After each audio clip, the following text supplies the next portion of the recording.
I think one of the biggest influences for this was I remember reading somewhere that the original name for the album was To Pimp a Caterpillar, Yeah. as in Tupac. T-U, Yeah. Tupac. And so you can really see that like duality with everything that he does. Like he's trying to play his role, but he's also trying to play, what people thought Tupac was. He's also trying to, get more into the idea of who people see him as. So for example, like nowadays you have his new album, he's got that song Saviour. Yeah. It's like that misconception with people who he sees him as, who people see him as opposed to who he really is. And like the theme of duality. Very good point. Go on. The theme of duality is constant within the album. Like you have, very deep lyrics, but you have the kind of consistent theme of value, like in for sale, for free, how much does a dollar cost? Like all of these things are continuously going out throughout the whole album. But you get, obviously Tupac as the main reference that is a Gemini also. So That duality. Duality. Yeah.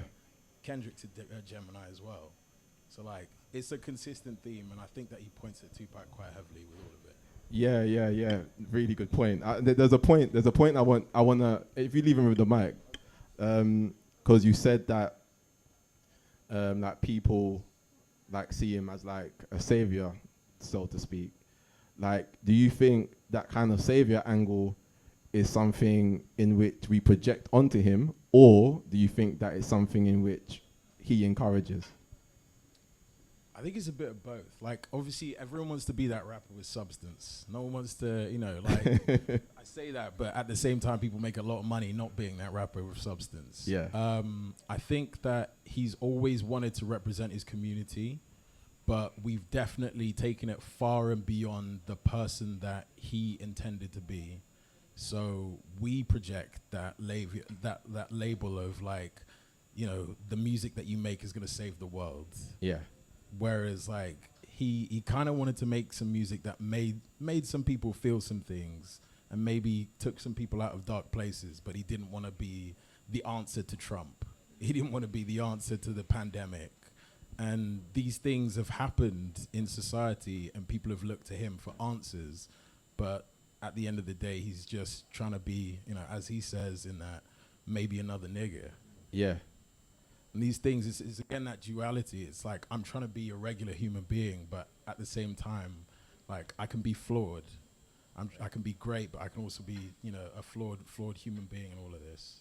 Yeah. Got you. And I'll leave you alone in a second. But like, do you think that we like place too much responsibility on artists to be like a catalyst of like social change? I think artists have always been a catalyst for social change, but it's not always been intentional.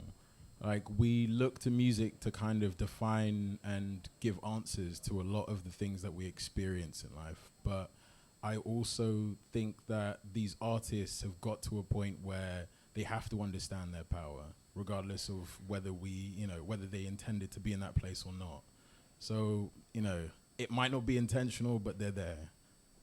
Cool. Thank you.